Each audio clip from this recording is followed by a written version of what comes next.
दोस्तों, जब से कमेटी का गठन हुआ है तब से सभी शिक्षकों के अंदर, चाहे वो नियोजित से विशिष्ट बने हों, नियोजित से विद्यालय अध्यापक बने हों, नियोजित से प्रधान शिक्षक बने हों, विशिष्ट से विद्यालय अध्यापक से प्रधान शिक्षक बने हों या प्रधान अध्यापक बने हों, सभी के मन में एक आशा उत्पन्न हुई है और ये आशा ये है कि सेवा निरंतरता का लाभ उन्हें मिल जाएगा।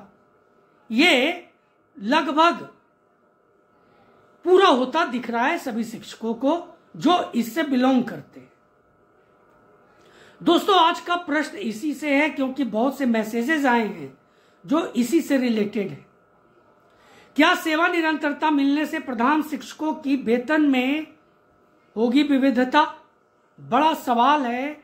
मैं ऐसा क्यों कह रहा हूं, इस पर चर्चा करूंगा विविधता के मुद्दे पर। और दूसरा कि ज्यादातर प्रधान शिक्षकों का वेतन क्या विशिष्ट शिक्षकों से घट जाएगा? यह भी एक सवाल है दोस्तों, क्योंकि आप जानते हैं कि प्रधान शिक्षकों का बेसिक क्या है और जो स्थितियां उत्पन्न होंगी उसमें क्या होगा, इसलिए ये सवाल उत्पन्न हुए हैं। दोस्तों, चलिए आपके साथ इसी पर चर्चा करते हैं। बहुत ही महत्वपूर्ण वीडियो है। मैं अपने स्तर से इन सवालों का जवाब आपके बीच में रखने का प्रयास करूंगा। चैनल पर नए हैं या अभी तक चैनल को सब्सक्राइब नहीं किया है तो चैनल को सब्सक्राइब कर लेंगे और अधिक से अधिक शेयर जरूर कर देंगे ताकि हर शिक्षक, हर प्रधान शिक्षक, हर विशिष्ट शिक्षक, हर विद्यालय अध्यापक तक ये वीडियो पहुंच सके। तो जैसा कि वीडियो की शुरुआत में ही मैंने कहा और आप भी इससे अनभिज्ञ नहीं है, एक 9 सदस्यीय कमेटी का गठन हुआ है और इसकी एक बैठक हो चुकी है और अगली महत्वपूर्ण बैठक 25 सितंबर को होने जा रही है। लगातार बैठकों का दौर है दोस्तों शिक्षा विभाग में और उम्मीद ये जताई गई है कि सितंबर के अंत तक दोस्तों दुर्गा पूजा के शुभ अवसर पर शिक्षकों को भी सौगात मिलेगी, जैसा माननीय मुख्यमंत्री लगातार सभी को सौगात देते आ रहे हैं। आप देख रहे हैं कि रोज कुछ नई चीजों की घोषणा हो रही है और सभी लोग खुश हो रहे हैं अपने अपने स्तर पर। तो अब बारी सिर्फ शिक्षकों की है, बाकी सिर्फ शिक्षक हैं, तो उनके लिए कुछ छूट जाए ये उम्मीद तो नहीं दिखाई दे रही है। दोस्तों, जैसा कि आप जानते हैं कि कमेटी के बैठक का ही ये असर है, क्योंकि जब पहली बैठक हुई थी उसमें सकारात्मक थे कमेटी के सभी सदस्य और इसका असर आपको देखने को मिला जब HRMS पोर्टल में वेतन के स्लैब में सुधार हुआ। जो विशिष्ट शिक्षकों को पे प्रोटेक्शन का लाभ देने की बात हुई है, उसके तहत जो उनका पे फिक्सेशन होगा उसमें जो उनका वेतन बनने जा रहा है दोस्तों, खास करके 1 to 5 के शिक्षकों का, वो अब सुधर गया है। अब आप देख सकते हैं उसमें जाकर के, अगर आप एक विशिष्ट शिक्षक हैं तो आपको ये पूरी जानकारी हो जाएगी कि आप किस स्लैब में जा रहे हैं। जो ये 25,000 का आपका बॉन्ड था वो अब खत्म होगा और ये पे फिक्सेशन के साथ ही समाप्त होगा और पहले से सुधार कर लिया गया है। अब है सेवा निरंतरता। अब दोस्तों देखिए, सेवा निरंतरता की अगर बात हम करते हैं तो इसमें जब सेवा निरंतरता मिलेगी तो पहले का जो सर्विस है वो काउंट होगा। जो नियोजित में रहे हैं शिक्षक, जितना दिन विशिष्ट में रहे हैं, जितना दिन प्रधान शिक्षक में रहे हैं, या फिर नियोजित से विशिष्ट में आए हैं या नियोजित से विद्यालय अध्यापक में आए हैं, उन सब की गणना होगी और उसी के आधार पर उनका जो नजदीक का स्लैब होगा उसमें उनको रखा जाएगा। ये पिछले वीडियो में भी मैंने आपको बताया था।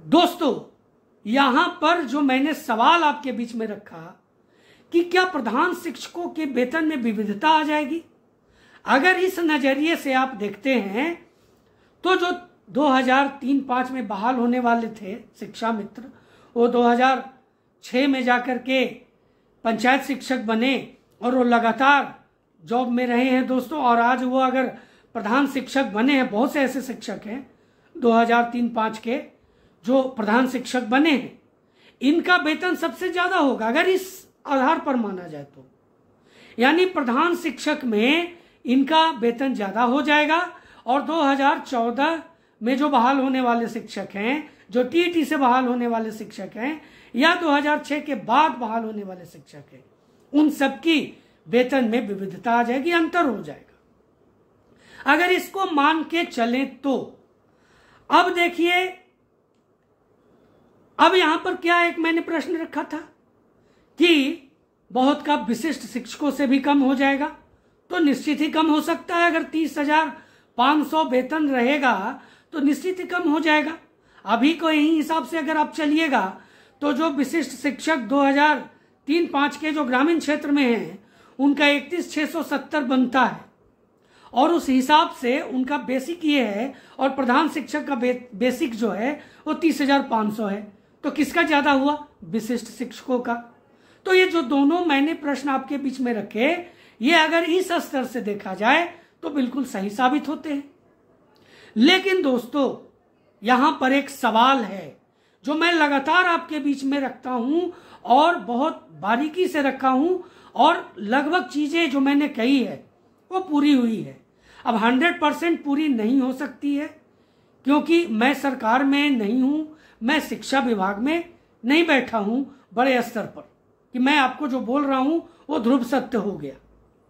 तो दोस्तों यहां पर यह समझिए कि कभी भी वरीय का वेतन कनीय से कम नहीं हो सकता, कनीय का वेतन वरीय से अधिक नहीं हो सकता, यह ध्रुव सत्य है। अगर मान लीजिए कि 2003-05 के जो विशिष्ट शिक्षक हैं, जो नियोजित से विशिष्ट बने हैं, उनका वेतन ज्यादा बढ़ जाता है और प्रधान शिक्षक उन्हीं के विद्यालय में जो उनका हेड हैं उनका कम हो सकता है कभी? आप सोच सकते हैं ऐसा नहीं हो सकता। इसके लिए सरकार करेगी क्या? ये बड़ा सवाल है।